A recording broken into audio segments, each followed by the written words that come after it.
All right, everybody, welcome to the next episode of the PropTech Genius Show. And today's genius is Chris Gunderson. Hey, Chris, how are you? Hey, good. How's it going, Amy?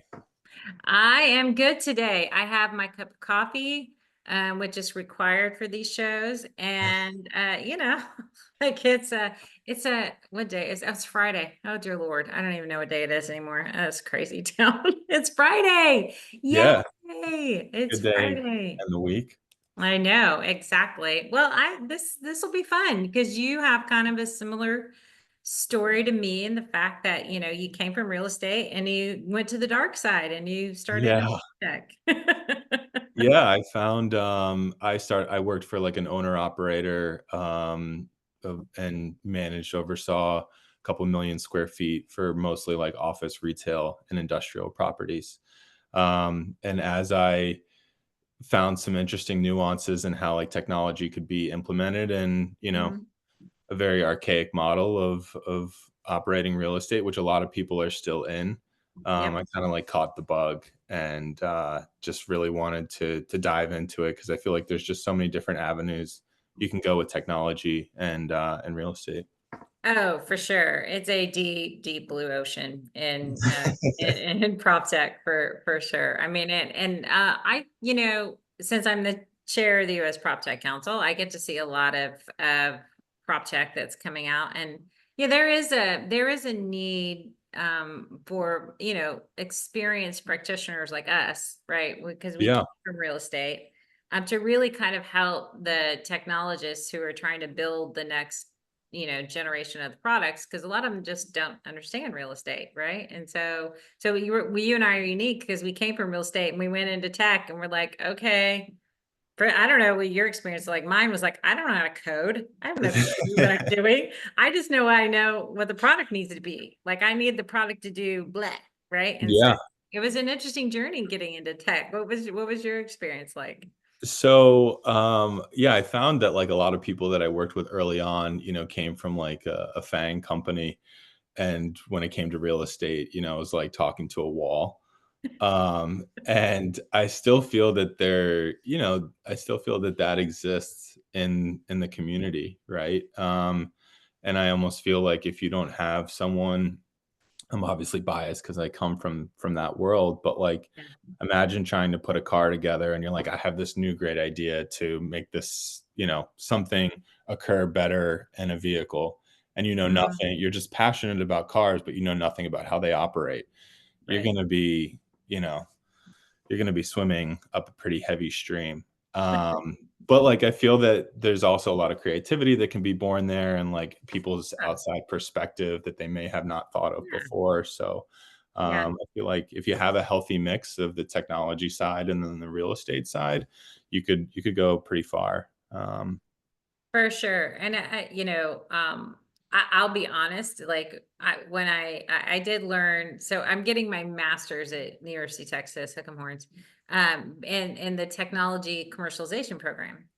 And I'm learning so much about that program, but I will say when I first started getting into tech, yes, I'd been in commercial real estate for 20 years. Yes, I knew a lot. So I tended to just rely on my own experience and not bother to talk to other real estate owners or real estate people or whatever when we were initially building our product. And I learned that lesson. I don't know if you learned that lesson too, but it was, Yeah. yeah, I had to go, well, oh yeah, I guess I don't know everything. Maybe I should go talk to some other real estate people.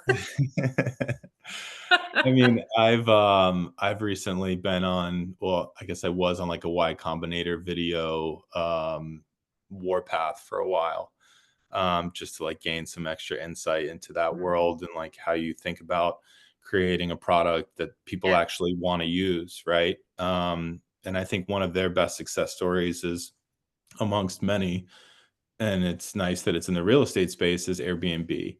And Hmm. and I remember, like, reading that Brian Chesky, when they first started out, he would actually he was, like, living in his own apartment in San Francisco, and then he would go book an Airbnb, and it may have been, like, right across the street, and his Hmm. roommates were like, "What are you doing?" And he would go and stay in that person's house and talk to them, and my point is like talk to your customers, right? You need to Right. know and like vet out the process and really understand like what is the value that you're adding and are you Yep. missing something? Is there something that could be added?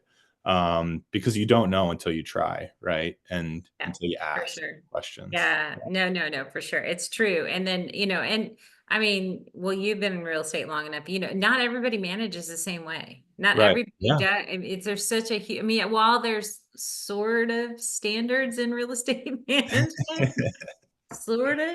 I mean, but it's still like there's not everybody's kind of doing there's a lot of, shooting from the hip and just Yeah. kind of doing what we're doing and this is how it is. And it's definitely kind of an interesting thing, for sure. And then as real estate is I've been a real estate investor for a long time. So real estate is super forgiving, right? I say this, you can catch the right cycle and be a complete knucklehead and invest in real estate and make money, right? I Right. mean, just because Yep. you caught the right cycle. And you think you're like the bomb, man. You know what you're doing. You're the next guru in real estate because I did blah blah blah blah blah, and I made it all happen when it all really was just you caught the right cycle. You Right. Yeah. made money in spite of yourself, not because you're the next guru superstar real estate investor, right? Yeah. But now, right now, nobody is the next guru. Really, I mean, you're coming into real estate investing now, or doing anything in real estate now. You got to know what you're doing. I mean, Right. because it's tough, right? It's tough right Yeah. I mean, there's like so many different cool opportunities in owning and managing real estate. Like something that I've been sinking into a little bit is like CMBS delinquencies.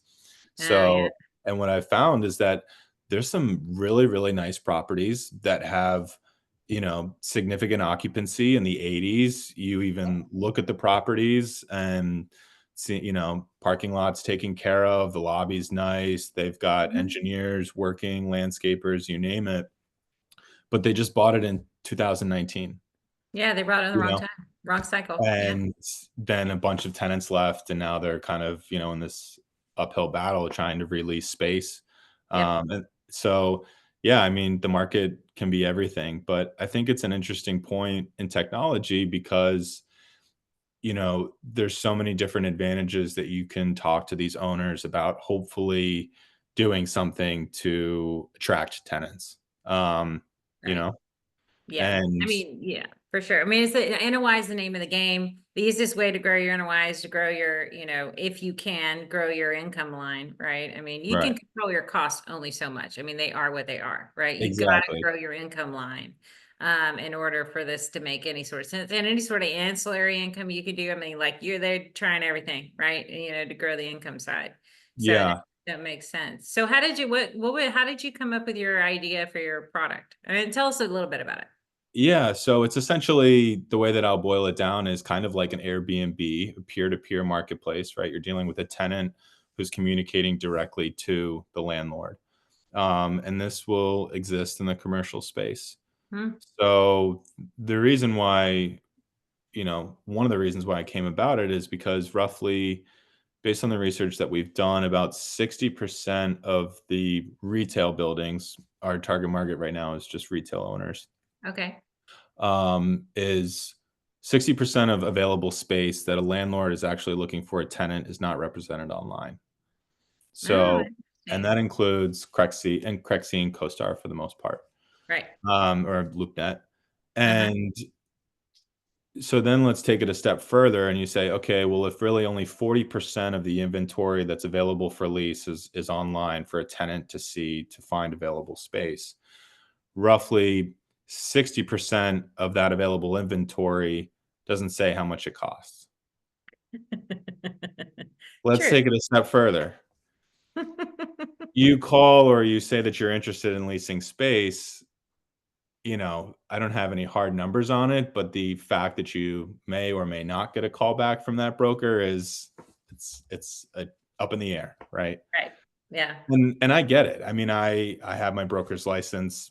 I can't tell you how many times, you say that you have a space for lease, you get a phone call and Mhm. and someone's like, "Hey, I'm interested in leasing this space." And it's like, "Okay, great. Tell me about your business. What are you planning to do here? And, what kind of business do you have?" And they're like, "I don't know yet."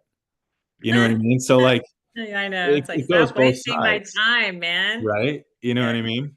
yeah, And I think that's, brokers are like, "Why am I gonna pay for this subscription when I'm getting these kinds of calls?" right, Right? yeah, And, you have a lot of listings and you look at your LoopNet, bill at the end of the month and you're just kinda like, "Whoa, like, what am I" and some of those LoopNet, um, it's not cheap, man. subscriptions aren't cheap, right? And then you No, I times know. that by, let's say you have 20 listings, right? And CBRE isn't saying like, "Okay, hey, here's a check, we'll reimburse you for it," right? So, like, Ye that Yeah, doesn't help, you know? damn, for Um, sure.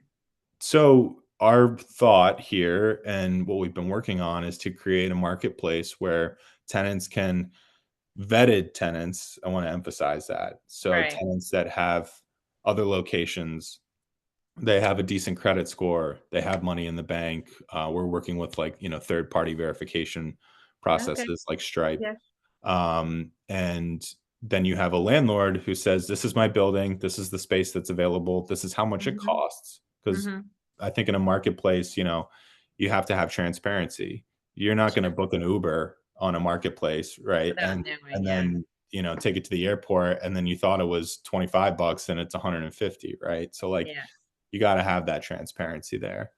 sure. And I just think that that helps. Especially into sorry for interrupting, but No, no. especially into the net charges, right? Like, let's be Yeah, real. yeah, of Those course. are yeah, that's probably sometimes even more than the rent. It's Right. like, how Yeah. I fair is mean, that?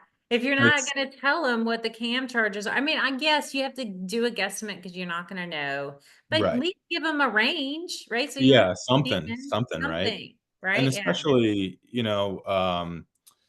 I was helping a tenant not too long ago, and we were thinking about going into this one space, and I looked at the cam charges, and I was just floored. But it makes sense. It's a Whole Food shopping center, and they just redid the parking lot, the facade, the lights, the roof, like you name it, right? And so there you right, go. right, So you got to pay to play in those types of centers, right?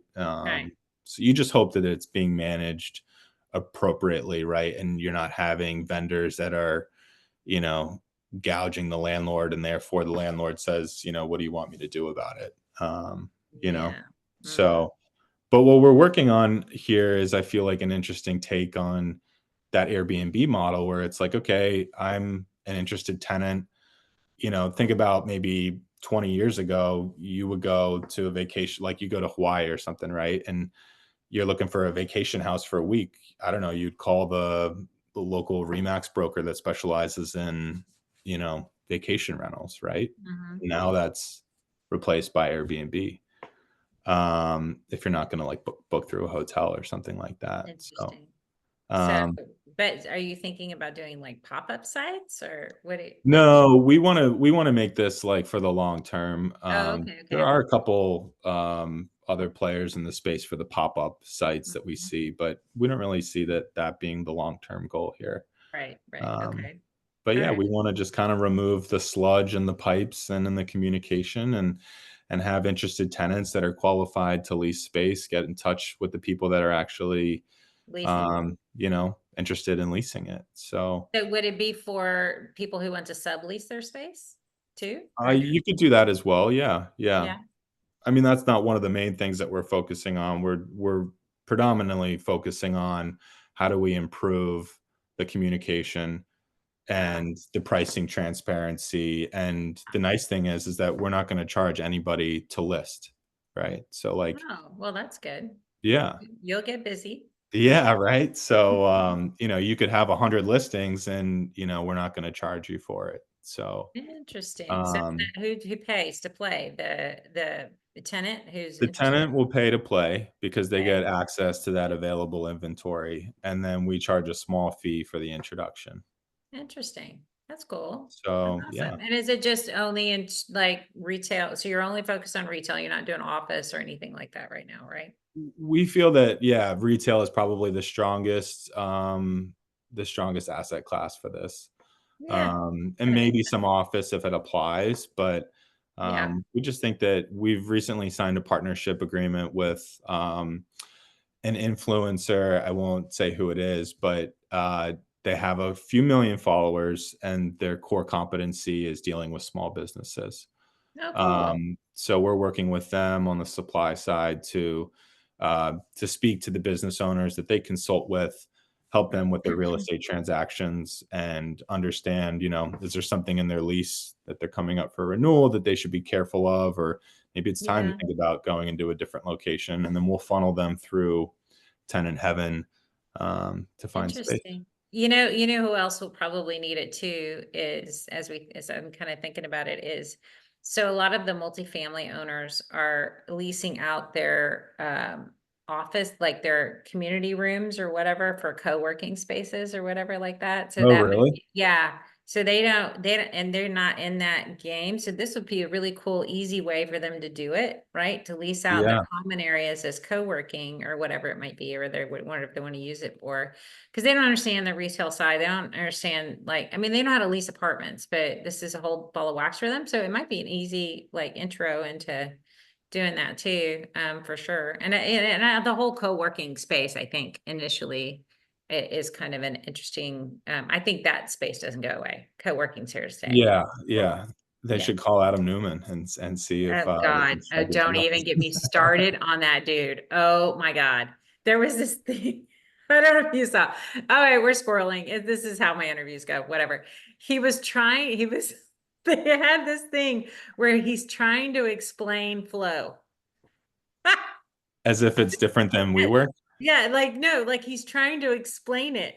Like they're like, because no one understands it, right? And I so don't get it either. I don't know I know, so what's he's like special. on this, and it's all word salad. Like it's Yeah. all like blah blah blah blah. And I'm going, dude, how did you raise money? I'm so pissed off that Andreessen Horowitz, I'm sorry, y'all. You invested in this dude after he blew WeWork up, you invested in his flow. So I'm like, okay, all right. Maybe I'm just a little jealous because the guy can raise money, but I'm Yeah. just I like, mean, I'm like, it doesn't I make any sense to me, but whatever. Yeah, so okay, Anderson, you can invest in me. Don't be mad at me. But yeah, I don't know why they invested in him, but that's how what they got is all the money because they were the what's the lead model investor. there?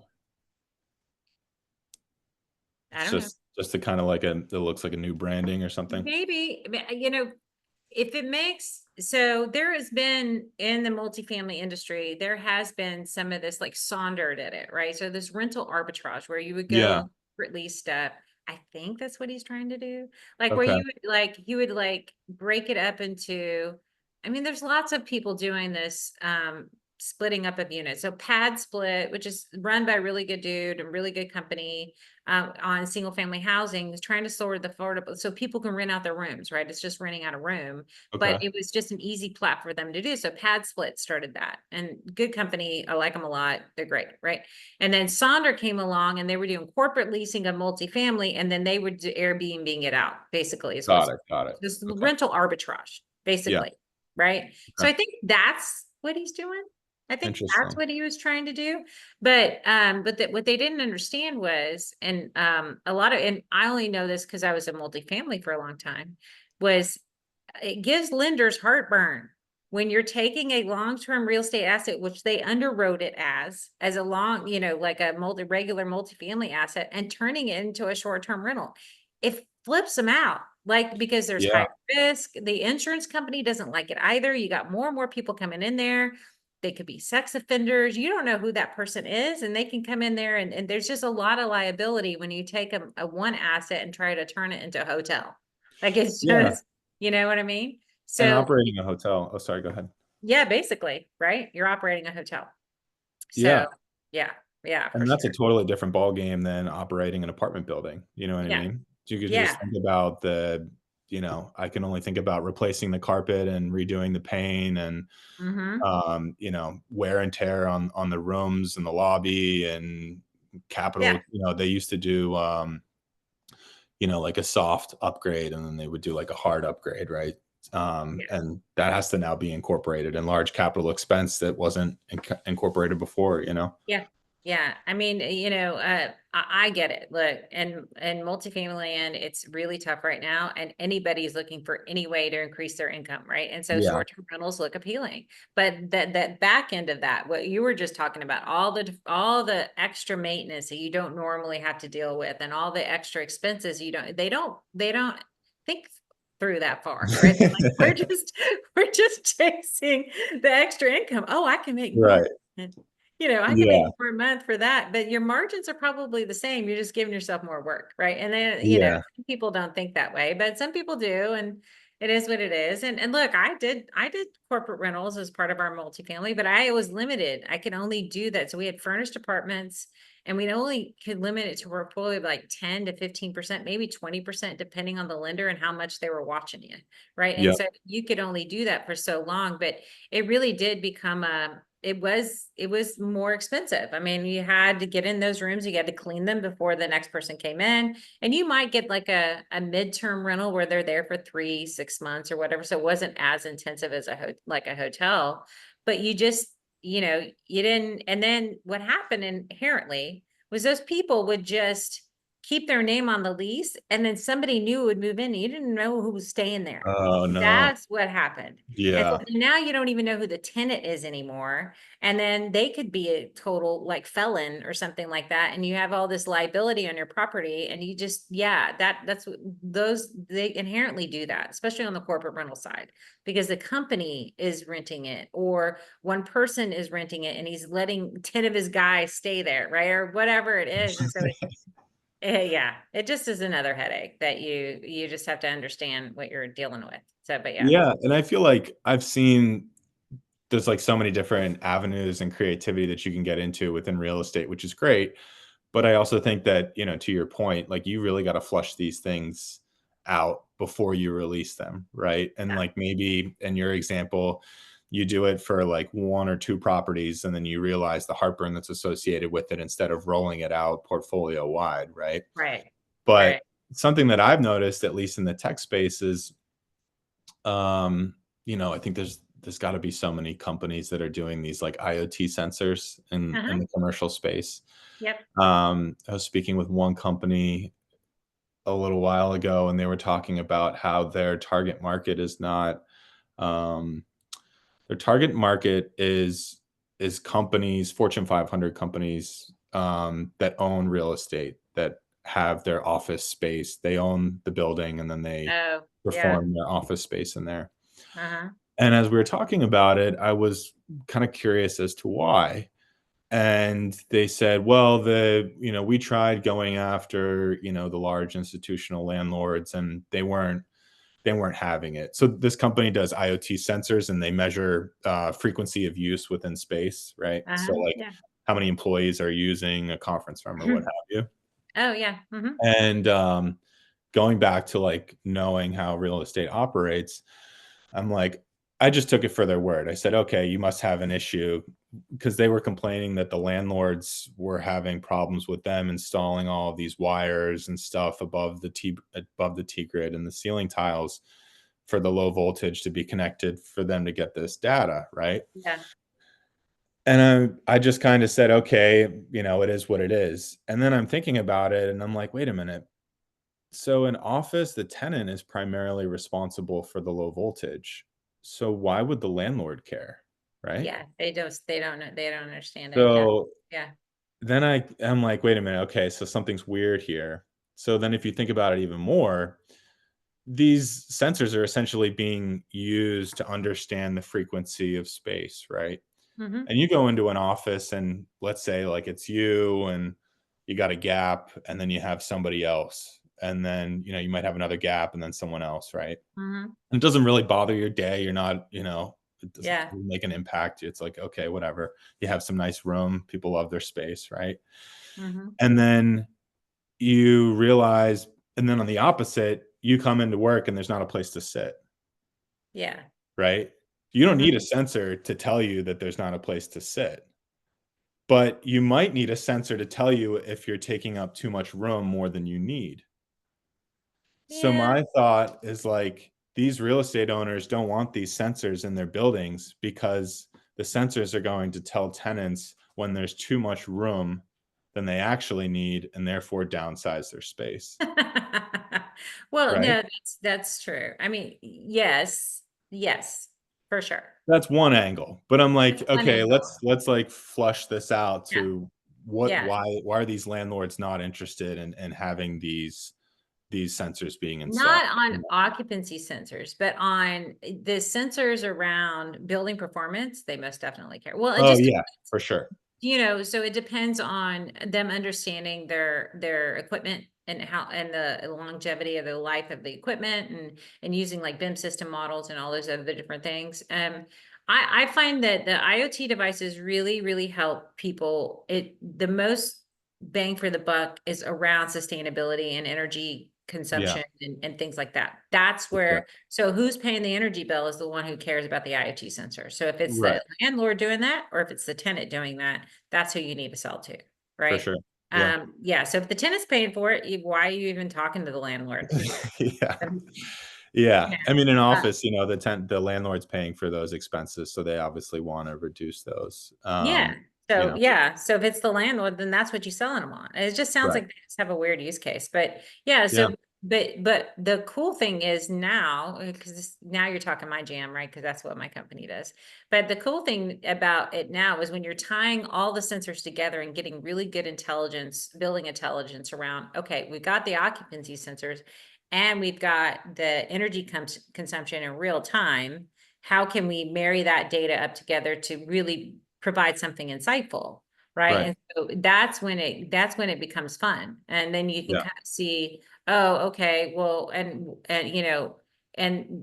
stupid things like even on the HVAC. So HVAC is like 50% of your energy bill. And if right. you can be really smart about how you're running your units, even and not guessing, not using a timer and guessing when people are there, actually know when people are there, know when they come in, what are your peak periods, and when do when can you shut off an AC unit over here or over here and then just be fine and everybody's fine, right? Yeah. That's when it's fun, right? Because then now you can use the data in really cool ways and save money on your energy bill. Yeah, for sure. Yeah, And I but think that that's cool, like, when it ties into HVAC. I mean, and then you could take it even a step further and be like, "Okay, I signed, an agreement with" I'm just saying this hypothetically, but you could yeah, sign in, utility companies will have, yeah, peak and off-peak hours. So right. it's like, okay, then let's have the cooling tower run on off-peak, Right. generate, most of the cold air that needs to be pumped Hmm. through in a building. You're talking like in the Hmm. summer months or in a market like, Arizona, Southern California, whatever, and then Right. utilize what the cooling tower did in the off-peak time Right. for now when employees come into the office during the peak hours, right? So I think that those are the cool models that you could dive into. Yeah, for sure. And understanding your loads and is there anything you can shed and what can you do from a from under and then once you but that's super cool once you get like the building data around that kind of thing, and we can talk about like this is my jam, man. But then you can aggregate that across buildings. Now Right, you can exactly. understand, like from a municipality standpoint, what are our peak hours? When are people occupying the building, say, in this area of downtown, right? And on the Yep. commercial side, I'm not going to do residential. You can have it. But understanding and not guessing. Like, Yeah, let's not exactly. guess that everybody's going to be there from 8 to 5. Let's actually know when people are where and and then understand like and then how we can get really good about our energy use. I know for sure. I think this is the cool thing about where technology is going. I think it's super cool. I mean, and then from a tenant standpoint, having them understand, hey, this building uses more energy than this building does, Right, right? yeah. And you're paying for the energy bill. Yeah, FYI. Yeah. right. Yeah, And it's so, funny. Oh, sorry, go ahead. yeah, no, yeah, Like you walk down, Manhattan is very, they have those, like, energy placards kind of on the front door, right? And mhm, it's like you walk by one and it just says or it has an F in red lettering. And I'm like, I would never, you know, I wouldn't wanna lease there because no, it's kind of, like, indicative that the building probably isn't taken care of in other areas, right? wow. That is Um, super cool. I didn't know they do that. So they do scarlet yeah. letters on buildings. That's awesome. Yeah, it's like a white sheet of paper, and then the grade is, like, in a color, A is green and F is red. Wow. But, like, yeah, it's pretty noticeable. But, like, I feel, that ties into commercial buildings for LEED, Right. and all these companies with sustainability, and, Yep. they can say that their carbon footprint is decreased if they go into, a Mhm. better LEED building than another one, right? For Um sure. So on your exchange, are you gonna incorporate some of that building information for the tenants? I mean, the tenants are paying to play, right? So are you gonna get there? Or are you just right now trying to provide access to locations? So we're just trying to, I mean, that would be a great thing to have in the future, right? To Yeah. say like, "Hey, here are some of the in-depth features." I mean, we're Mhm. trying to build out a very easy, almost like, this is the address, this is how much space is available, here's a space plan, here's some photos, right? And like, here's the mix of tenants, and keep it at Mhm. that. I think Yeah. down the road that would be, a lot better to have. But in retail, the tenants are responsible for their expenses anyways, outside of common area maintenance. So, Yeah. No, that's true. um, Yeah. so we see just giving them the information that they need. I mean, we just want to provide transparency and availability. You know what I mean? I think, No, I feel you. That's solving a lot of problems. I mean, you just start there, right? And then you can build yeah, from there. But yeah, no, no, no. I get it. I mean, uh, I know some development, like a lot of mixed use developers, and that's how you're right. They don't put their stuff out for lease. No one knows it's for lease. They're calling their retail buddies. They're calling, right. hey, Yeah, you looking for space? We got a space, man. You know? yeah, And so, I mean, at the end of the day, and they don't, you're right. They don't put it out there because they don't want to deal with the wannabe people who are like, oh yeah, I'm thinking about starting a, knitting shop or whatever. right. And then they don't have good credit. They're just calling the people they know. They build the relationships. They do it the old fashioned way, like real estate. It's always been done around Yeah, networking and understanding who's a good tenant and not a good tenant. And then they build those up. And then if they run through that list, then they might call the, next generation retail people, things like that. But when you're building a retail space, you want those big names in your right. space, Exactly. Yeah, to right? help the other spaces with maybe Yeah, people that were not your first choice. I mean, right, the thing that, we wanna help the tenants just as much as we wanna help the brokers. right. And an example that I can think of is, let's say you have a phone conversation and someone says, "I'm interested in leasing space," Hmm. and you're a retail broker, you have an availability, and I'll use New York as an example, right? So let's say the property is, in the financial district and your office is on the Upper East Side. Hmm. The amount of so, you wanna get there before the tour starts, right? You wanna turn the Yeah. lights on, make sure the AC is working, make sure there's no rats in the corner, like, all that stuff, right? And you sweep up the space, Hmm. lift up the blinds, etcetera. So, but you spent, maybe a half an hour, maybe 45 minutes getting down there, half an hour, 45 minutes prepping the space. Then the tenant shows up, 30 minutes late, right? Then it's Yeah, another 30 minutes for a tour. And then it's exactly. another 45 minutes back to your office. I mean, Yep, you just killed, 3 hours for someone that may or may not be really yep, serious about leasing this space. right. If we can provide a solution where we're going to give you a vetted tenant and it says, Bob's Pizzeria, whatever. They've got 6 locations in Mm-hmm. every other borough except Manhattan for whatever reason.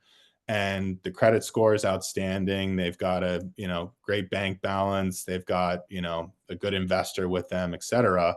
That Mm-hmm. broker, of course, they're going to leave their, of course they want to do that tour, right? But if you just Yeah, hear Bob's Pizzeria and you're just like, yeah, I don't really know, you might not you might not call the guy back, right? yeah, So, for sure. um, we wanna help everybody that's involved and make That's awesome. deals go a lot quicker. So, That is super cool, man. That is yeah. awesome. Wow. Look at that. We're like Are we at time? we're pretty much closer to time. Yeah. It's Nice. a fun conversation. This has been Yeah, it awesome. was great. It's been Yeah, super cool. yeah, All thank you right. for having Well, me. yeah, no, awesome. So tell people how they can get a hold of you if Yeah, they for sure. You can find me on LinkedIn, Chris Gunderson, or my email is chris@tenantheaven.com. very cool. Well, thanks for coming on the Yeah. show. It's been so much Yeah, fun. of course. All Yeah, right. thanks for having me. Of course, always. this, like, I'm telling you, oh, there it is. I gotta know where the stop button is. And I'm totally leaving this in the episode. I'm like the world's worst. I'm telling you, I don't edit. So They change the buttons pretty frequently, I feel they like. do. Zoom is so weird. They gotta stop changing the damn Yeah.